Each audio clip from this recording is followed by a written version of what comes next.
ನಮ್ಮ ಮಾರ್ಕೆಟಲ್ಲಿ ಸುಮಾರು ಜನ single wash, double wash, triple wash ಇವೆಲ್ಲ ಸುಳ್ಳು. ವಾಶ್ ಅಂದಾಗೋದು ಒಂದೇ ಸರಿ. ನಮ್ಮ ಒರಳು ಕಲ್ಲು ಇದೆಯಲ್ವಾ, ಮನೆಯಲ್ಲಿ ಮಸಾಲೆ ಸಾಂಬಾರು ಪದಾರ್ಥಗಳು ರುಬ್ತೀವಲ್ವ, ಆ ರುಬ್ಬೋ ಕಲ್ಲು ಹೇಗಿದೆ ಆ ರೀತಿ ಕಲ್ಲನ್ನ ರುಬ್ಬುವ ಯಂತ್ರ ಅಂತ ಕರಿಬೋದು. ಇದು ಕೋನ್ ಕ್ರಷರ್ ಅಂತ ಕರಿತೀವಿ.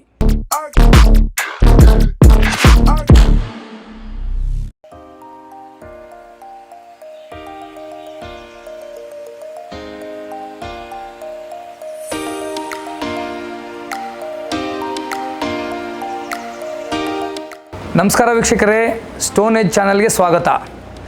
ಈ ಹಿಂದಿನ ಸಂಚಿಕೆಯಲ್ಲಿ ನಾವು ಎಮ್-ಸ್ಯಾಂಡ್ನ ಬಗೆಗಳು ಹಾಗೂ ಎಮ್-ಸ್ಯಾಂಡ್ನ ಉಪಯೋಗಗಳು, ಜಲ್ಲಿ ಕಲ್ಲಿನ ಉಪಯೋಗಗಳು ಇದ್ರ ಬಗ್ಗೆ ಸಮಗ್ರವಾಗಿ ತಿಳ್ಕೊಂಡ್ವಿ. ಈಗ ಆ ಎಮ್-ಸ್ಯಾಂಡ್ ಜಲ್ಲಿ ಇದನ್ನಲ್ಲಿ ಯಾವ ರೀತಿ ತಯಾರು ಮಾಡ್ತಾರೆ ಅನ್ನೋಂಥ ವಿಶೇಷ ವಿಧಾನವನ್ನು ತಿಳಿಸ್ಕೊಡ್ತೀವಿ.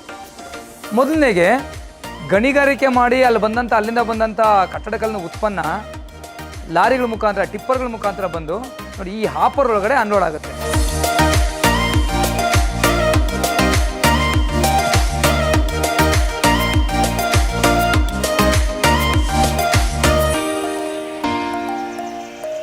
ಈ ಅನ್ಲೋಡ್ ಆದಂಥ ಕಲ್ಲನ್ನ ಗ್ರಿಸ್ಲಿ ಫೀಡರ್ ಅಂತ ಕರಿತೀವಿ. ಅಂದರೆ ಹಾಪರಿಂದ ಜಾ ಕ್ರಷರ್ಗೆ ಸಪ್ಲೈ ಮಾಡೋಂಥ ಯಂತ್ರ ಅದು. ಈ ಗ್ರಿಸ್ಲಿ ಫೀಡರಿಂದ ಮೆಟೀರಿಯಲ್ ಏನು ನಾವು ಅನ್ಲೋಡ್ ಮಾಡಿರ್ತೀವಿ, ಆ ಕಲ್ಲಿನ ಉತ್ಪನ್ನ ಜಾ ಕ್ರಷರ್ಗೆ ಹೋಗುತ್ತೆ. ಈ ಜಾ ಕ್ರಷರ್ ನಮ್ಮ ಹಲ್ಲಿನ ದವಡೆ ಇದೆಯಲ್ವ, ಈ ರೀತಿ ಕೆಲಸ ಮಾಡೋಂಥ ಯಂತ್ರ ಇದು. ಬಂದಂಥ ಕಲ್ಲನ್ನ ಅಳತೆಗೆ ಅನುಗುಣವಾಗಿ ಕ್ರಷ್ ಮಾಡುತ್ತೆ. ಉದಾಹರಣೆಗೆ ನೋಡಿ, ಈ ಜಾ ಕ್ರಷರಲ್ಲಿ 2 ಅಡಿ ದಪ್ಪದ ವ್ಯಾಸದ ಕಲ್ಲನ್ನು ಹಾಕ್ಬೋದು. ಹಾಕಿದಾಗ ನಮಗೆ ಅರ್ಧ ಅಡಿ ಕಲ್ಲು ಔಟ್ಪುಟ್ ಬರುತ್ತೆ. ಈ ಅರ್ಧ ಅಡಿ ಔಟ್ಪುಟ್ ಬಂದಂಥ ಪ್ರೊಡಕ್ಷನ್ ಮೆಟೀರಿಯಲ್ ಏನಾಗುತ್ತೆ, ತಗೊಂಡೋಗಿ ಈ ಕನ್ವೇರ್ ಮುಖಾಂತರ ಹೋಗಿ ಮುಂದೆ ಟನಲಲ್ಲಿ ಸ್ಟಾಕ್ ಆಗುತ್ತೆ. ಈಗ ನಾವು ಜಾ ಕ್ರಷರಲ್ಲಿ ಇಷ್ಟು ದೊಡ್ಡ ಕಲ್ಲು ಹಾಕಿ ಜಾ ಕ್ರಷರ್ ಕ್ರಷ್ ಮಾಡಿದ ನಂತರ ನಮಗೆ ಈ ಸೈಜ್ ಅಂದರೆ 2 ಅಡಿ ದಪ್ಪದ ಕಲ್ಲು ಹಾಕಿದ್ರೆ ನಮ್ಗೆ ಅರ್ಧ ಅಡಿ ಕಲ್ಲು ಬಂತು. ಈ ಕಲ್ಲನ್ನ ಏನು ಮಾಡ್ತೀವಿ, ಜಾ ಕ್ರಷರ್ನ ಬಂದಾದಮೇಲೆ ಈ ಕಲ್ಲನ್ನ ಇಲ್ಲಿ ಸ್ಟಾಕ್ ಪೈಲ್ ಅಂತ ಸ್ಟಾಕ್ ಮಾಡ್ತೀವಿ. ಸ್ಟಾಕ್ ಮಾಡಿದ ನಂತರ ಈ ಕಲ್ಲು ಇಲ್ಲಿಂದ ನಮಗೆ ಕೋನ್ ಕ್ರಷರ್ಗೆ ಹೋಗುತ್ತೆ. ಕೋನ್ ಕ್ರಷರ್ ಬಗ್ಗೆ ವಿವರವಾಗಿ ಎಕ್ಸ್ಪ್ಲೇನ್ ಮಾಡ್ತೀವಿ, ಬನ್ನಿ.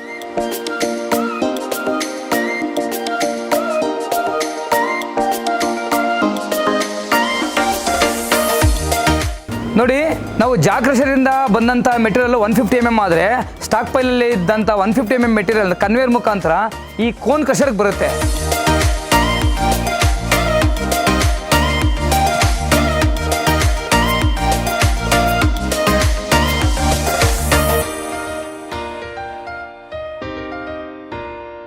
ಇದು ಕೋನ್ ಕ್ರಷರ್ ಯಾವ ರೀತಿ ಕೆಲಸ ಮಾಡುತ್ತೆ ಅಂದರೆ, ನಮ್ಮ ಒರಳು ಕಲ್ಲು ಇದೆಯಲ್ವಾ, ಮನೆಯಲ್ಲಿ ಮಸಾಲೆ ಸಾಂಬಾರು ಪದಾರ್ಥಗಳು ರುಬ್ತೀವಲ್ವ, ಆ ರುಬ್ಬೋ ಕಲ್ಲು ಹೇಗಿದೆ ಆ ರೀತಿ ಕಲ್ಲನ್ನ ರುಬ್ಬುವ ಯಂತ್ರ ಅಂತ ಕರಿಬೋದು.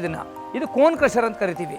ಈ ಕೋನಲ್ಲಿ ಬಂದಂಥ 150 mm 6 ಇಂಚ್ ದಪ್ಪದ ಕಲ್ಲು ನಮಗೆ 2 ಇಂಚ್ ದಪ್ಪಕ್ಕೆ ಇದು ಕ್ರಷ್ ಮಾಡುತ್ತೆ, ಅರಿಯುತ್ತೆ. 2 ಇಂಚ್ ದಪ್ಪ ಅಂದರೆ 40 mm ವರೆಗೂ ಅರಿಯುತ್ತೆ. ಅಂದರೆ 0 to 40 mm. ಅದರಲ್ಲಿ ಬಂದಂಥ ಮೆಟೀರಿಯಲ್ಲು ಸ್ಕ್ರೀನ್ಗೆ ಹೋಗಿ ಸ್ಕ್ರೀನಿಂದ ನಮ್ಮ ಬೇಕಾದಂಥ ಪ್ರಾಡಕ್ಟ್ ತೊಗೊಂಡು ಮಿಕ್ಕಿದಾದ್ರೆ ಬಂದಂಥ ಓವರ್ ಸೈಜು ಮತ್ತು ಫೈನ್ ಕೋನ್ಗೆ ಹೋಗುತ್ತೆ. ಈಗ ಆ ಫೈನ್ ಕೋನ್ ಬಗ್ಗೆ ನಿಮಗೆ ಎಕ್ಸ್ಪ್ಲೇನ್ ಮಾಡ್ತೀನಿ, ಬನ್ನಿ. ಕೋನ್ ಕ್ರಷರಲ್ಲಿ ಬಂದು ಕ್ರಷ್ ಆದಮೇಲೆ ಅದರಲ್ಲಿ ಮತ್ತು ಫೈನ್ ಕೋನ್ ಅಂತ ಇದು. ಈ ಫೈನ್ ಕೋನ್ ಹೇಗೆ ಕೆಲಸ ಮಾಡುತ್ತೆ ಅಂತಂದರೆ, ನಿಮಗೆ 20 mm ಇಂದಲೂ 80 mm ಮೆಟೀರಿಯಲ್ ಇರೋವರೆಗೂ ಈ ಫೈನ್ ಕೋನ್ ಕೆಲಸ ಮಾಡುತ್ತೆ. ಇದರಲ್ಲಿ CSS ಅಂತ ಕರಿತೀವಿ, ಕ್ಲೋಸ್ ಸೈಡ್ ಸೆಟ್ಟಿಂಗ್, ಮತ್ತು OSS ಅಂತ ಔಟ್ ಸೈಡ್ ಸೆಟ್ಟಿಂಗ್ ಅಂತ ಕರಿತೀವಿ. ಇದರಲ್ಲಿ CSS ಅಂತಂದರೆ ಕ್ಲೋಸ್ ಸೈಡ್ ಸೆಟ್ಟಿಂಗ್ ನಾವು 20 mm ಇಟ್ಟಿದ್ದೀವಿ ಅಂದರೆ 20 + 40 60 mm ವರೆಗೂ ಕ್ರಷ್ ಮಾಡ್ಕೊಬೋದು. ಹಾಗಾಗಿ 80 mm ವರೆಗೂ ನಾವು ಕ್ರಷ್ ಮಾಡ್ಬೋದು. ಏನಕ್ಕೋಸ್ಕರ 80 mm ಅಂತ ಹೇಳ್ತಿದ್ದೀವಿ ಅಂತಂದರೆ, ನಿಮಗೆ ಆ ಪ್ರೈಮರಿ ಕೋನಲ್ಲಿ ಕ್ರಷ್ ಆಗಿ ಬಂದಂಥ ಓವರ್ ಮೆಟೀರಿಯಲ್ಲು ಏನು ಬರುತ್ತೆ ಅದನ್ನು ಈ ಫೈನ್ ಕೋನ್ ಕ್ರಷ್ ಮಾಡುತ್ತೆ. ಇದು ಮುಖ್ಯವಾಗಿ ಏನಕ್ಕೆ ಉಪಯೋಗಿಸ್ತೀವಿ ಅಂತಂದರೆ, ಕಾಂಕ್ರೀಟ್ ಸ್ಯಾಂಡ್ ಬರೋದಕ್ಕೆ ಮುಖ್ಯವಾದಂಥ ಪಾತ್ರ ವಹಿಸುವಂಥ ಯಂತ್ರ ಇದು. ಇದರಲ್ಲಿ ಕಾಂಕ್ರೀಟ್ ಸ್ಯಾಂಡ್ IS 383 Zone 2ಗೆ ಪರ್ಫೆಕ್ಟ್ ಮೆಟೀರಿಯಲ್ ಕೊಡುತ್ತೆ ಈ ಯಂತ್ರ. ಹಾಗಾಗಿ ಫೈನ್ ಕೋನ್ ಇದ್ದರೆ ಎಮ್-ಸ್ಯಾಂಡ್ ಮ್ಯಾನುಫ್ಯಾಕ್ಚರ್ ಮಾಡೋದ್ರಲ್ಲಿ ಇದು ತುಂಬ ಪಾತ್ರ ವಹಿಸ್ಬೋದು ಅಂತ ಕರಿಬೋದು ನಾವು.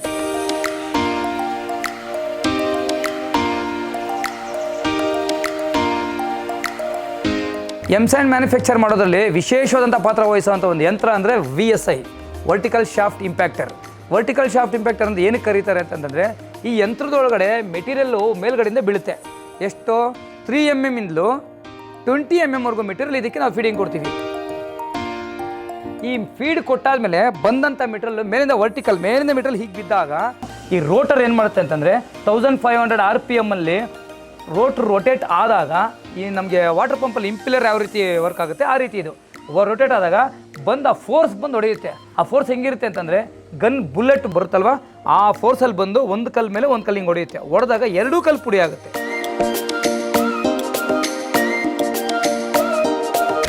ಎರಡೂ ಕೋನಿಂದ ಬಂದಂಥ ಮೆಟೀರಿಯಲ್ ಕೋನ್ ಕ್ರಷರಲ್ಲಿ ಕ್ರಶ್ ಆದಂಥ ಮೆಟೀರಿಯಲ್ಲು ಪ್ರೈಮರಿ ಸ್ಕ್ರೀನ್ ಅಂತ ಕರಿತೀವಿ. ಈ ಸ್ಕ್ರೀನಲ್ಲಿ 2 ಸ್ಕ್ರೀನಲ್ಲಿ ಸ್ಕ್ರೀನಿಂಗ್ ಆಗಿ ಓವರ್ ಮೆಟೀರಿಯಲ್ ಎಲ್ಲ ನಮಗೆ ವಾಪಸ್ ರಿಟರ್ನ್ ಫೈನ್ ಕೋನ್ಗೆ ಹೋಗುತ್ತೆ.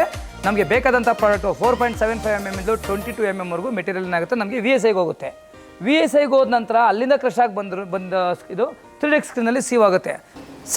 ಸೆಕೆಂಡ್ರಿ ಸ್ಕ್ರೀನಲ್ಲಿ ಸ್ಕ್ರೀನ್ ಮಾಡಿ ಅದರಲ್ಲಿ ನಿಮಗೆ 4.75 mm ಮತ್ತು 2.36 mm ಮೆಟೀರಿಯಲ್ನ ನಾವು ಔಟ್ಪುಟ್ ತೆಗಿತೀವಿ. ತೆಗೆದಂಥ ಮೆಟೀರಿಯಲ್ ನೆಕ್ಸ್ಟ್ ಆಮೇಲೆ ವಾಷಿಂಗ್ ಪ್ಲಾಂಟ್ಗೆ ಹೋಗುತ್ತೆ. ಹಾಗಾಗಿ ಸ್ಕ್ರೀನಿಂಗ್ ಅನ್ನೋದು ಭಾಳ ಇಂಪಾರ್ಟೆಂಟು. ಯಾವುದೇ ಆಗಲಿ ಆದರೂ ಜಲ್ಲಿ ಕ್ರಷರ್ ಆಗಲಿ ಅಥವಾ M-SAND ಯೂನಿಟಲ್ ಆಗಲಿ ಸ್ಕ್ರೀನಿಂಗ್ ಅನ್ನೋದು ಭಾಳ ಇಂಪಾರ್ಟೆಂಟ್. ಅದರಲ್ಲಿ ಬಹುಶಃ ಈಗ ಸದ್ಯಕ್ಕೆ ಸುಮಾರು ರೀತಿಯಾದಂಥ ಸ್ಕ್ರೀನ್ಗಳಿದ್ದಾವೆ. ಅದರಲ್ಲಿ ಮೇಜರ್ ಯೂಸ್ ಮಾಡ್ತಿರೋದು ಒಂದು ಸರ್ಕ್ಯುಲರ್ ಮೋಷನ್, ಇನ್ನೊಂದು ಎಲೆಕ್ಟ್ರಿಕಲ್ ಮೋಷನ್ ಯೂಸ್ ಮಾಡ್ತೀವಿ.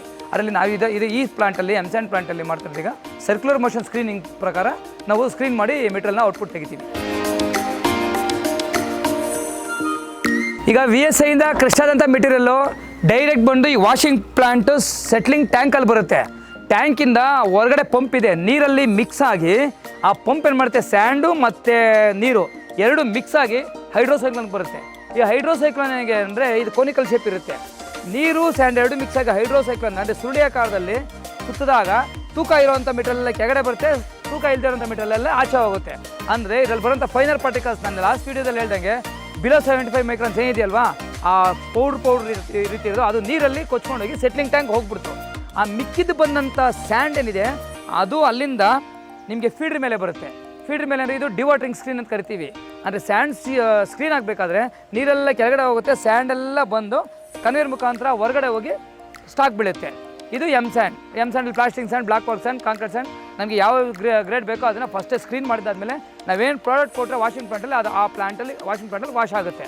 ಇದರಲ್ಲಿ ಮುಖ್ಯವಾಗಿರೋ ವಿಶೇಷ ಇನ್ನೊಂದು ಏನಂತಂದರೆ ನಮ್ಮ ಮಾರ್ಕೆಟಲ್ಲಿ ಸುಮಾರು ಜನ single wash, double wash, triple wash ಇವೆಲ್ಲ ಸುಳ್ಳು. ವಾಶ್ ಅಂದಾಗೋದು ಒಂದೇ ಸರಿ. ಅಂದರೆ ಆ ಸೈಕಲ್ಸ್ ಚೇಂಜ್ ಆಗುತ್ತೆ ಅಷ್ಟೇ. ಅಂದರೆ ಸ್ಯಾಂಡು ಮತ್ತು ನೀರು ಮಿಕ್ಸ್ ಆಗೋದು ಒಂದು ಸ್ಟೇಜು, ಸ್ಯಾಂಡು ಮತ್ತು ಎರಡು ನೀರಿನ ಮಿಶ್ರಣವನ್ನು ಪಂಪ್ ಮಾಡ್ತಲ್ವ ಅದು 2ನೇ ಸ್ಟೇಜು. ಅದಾಗಿ ಬಂದು ಡಿವಾಟರಿಂಗ್ ಸ್ಕ್ರೀನ್ ಮೇಲೆ ನೀರು ಮತ್ತು ಸ್ಯಾಂಡ್ ಸಪ್ರೇಟ್ ಆಗುತ್ತೆ, ಅದು 3ನೇ ಸ್ಟೇಜು. ಕೆಲವರು ಒಂದೊಂದು ವಾಷಿಂಗ್ ಪ್ಲಾಂಟಲ್ಲಿ ಈಗ ಬಕೆಟ್ ಕ್ಲಾಸಿಫೈ ಇರುತ್ತೆ, ಅದು 2 ಸ್ಟೇಜಲ್ಲಿ ಮಾತ್ರ ಆಗುತ್ತೆ. ಇನ್ನೊಂದು ಏನೂ ಇಲ್ಲ, ಸುಮ್ಮನೆ ಡಸ್ಟ್ ಮೇಲೆ ನೀರು ಬಿಟ್ಬಿಟ್ಟು ಅದು ಸ್ಯಾಂಡ್ ಅಂತ ಕರೀತಾರೆ. ಇನ್ನೊಂದು ಡ್ರೈ ಕ್ಲಾಸಿಫೈಯರ್ ಅಂತ ಇರುತ್ತೆ, ನೀರಿಲ್ದೇ ವಾಶ್ ಮಾಡೋಂಥ ವಾಷಿಂಗ್ ಪ್ಲಾಂಟ್ ಅದು. ಅದರಲ್ಲಿ ಹೇಗೆ ಅಂತಂದರೆ ಗಾಳಿಯ ಕಣಗಳು ಬಂದಾಗ ಕೆಳಗಿನ ನಿಮಗೆ ಗಾಳಿ ಬಿಟ್ಟಾಗ ಗಾಳಿಯಲ್ಲಿ ಕಣಗಳು ತೇಲ್ಕೊಂಡ್ಬಂದು ಸಪ್ರೇಟ್ ಆಗುತ್ತೆ. ಆ ತೂಕದಲ್ಲಿರುವಂಥ ಕಣಗಳು ಕೆಳಗಡೆ ಬಿದ್ದಾಗ ಅದು ಸ್ಯಾಂಡ್ ಆಗಿ ಬರುತ್ತೆ. ಇದು ಡ್ರೈ ಕ್ಲಾಸಿಫೈಯರ್ಲಿ. ನೀರಲ್ಲಿ ಹೇಗೆ ಅಂದರೆ ನ್ಯಾಚುರಲ್ ರಿವರಲ್ಲಿ ಯಾವ ರೀತಿ ಸ್ಯಾಂಡ್ ಫಿಲ್ಟರ್ ಆಗುತ್ತೋ, ಕ್ಲೀನ್ ಆಗುತ್ತೋ, ಈ ವಾಷಿಂಗ್ ಪ್ಲಾಂಟಲ್ಲಿ ಆ ರೀತಿ ಆಗುತ್ತೆ. ಅದಕ್ಕೂ ಇದಕ್ಕೂ ಇರೋಂಥ ವ್ಯತ್ಯಾಸ ಇಷ್ಟೇ.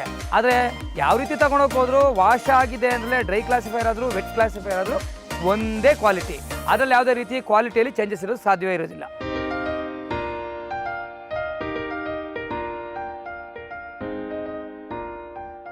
ವೀಕ್ಷಕರೇ, ನೀವು ಇದುವರೆಗೂ M-SAND ಮತ್ತು ಕಲ್ಲುಪುಡಿ ಮಾಡುವ ಘಟಕಗಳನ್ನ ಯಂತ್ರಗಳ ಬಗ್ಗೆ ತಿಳ್ಕೊಂಡ್ವಿ. ಈ ಕಲ್ಲುಪುಡಿ ಮಾಡುವ ಘಟಕಗಳಿಗೆ ಕಚ್ಚಾ ವಸ್ತು ಅಂದರೆ ಕಟ್ಟಡ ಕಲ್ಲು. ಈ ಕಲ್ಲನ್ನು ಯಾವ ರೀತಿ ಗಣಿಗಾರಿಕೆ ಮಾಡ್ತಾರೆ ಹಾಗೂ ಗಣಿಗಾರಿಕೆ ಮಾಡಲು ಉಪಯೋಗಿಸುವ ಯಂತ್ರಗಳು ಮತ್ತು ಅವುಗಳ ಬಳಕೆಯ ವಿಧಾನವನ್ನು ನಮ್ಮ ಮುಂದಿನ ಸಂಚಿಕೆಯಲ್ಲಿ ವೀಕ್ಷಿಸಿ. ಧನ್ಯವಾದಗಳು.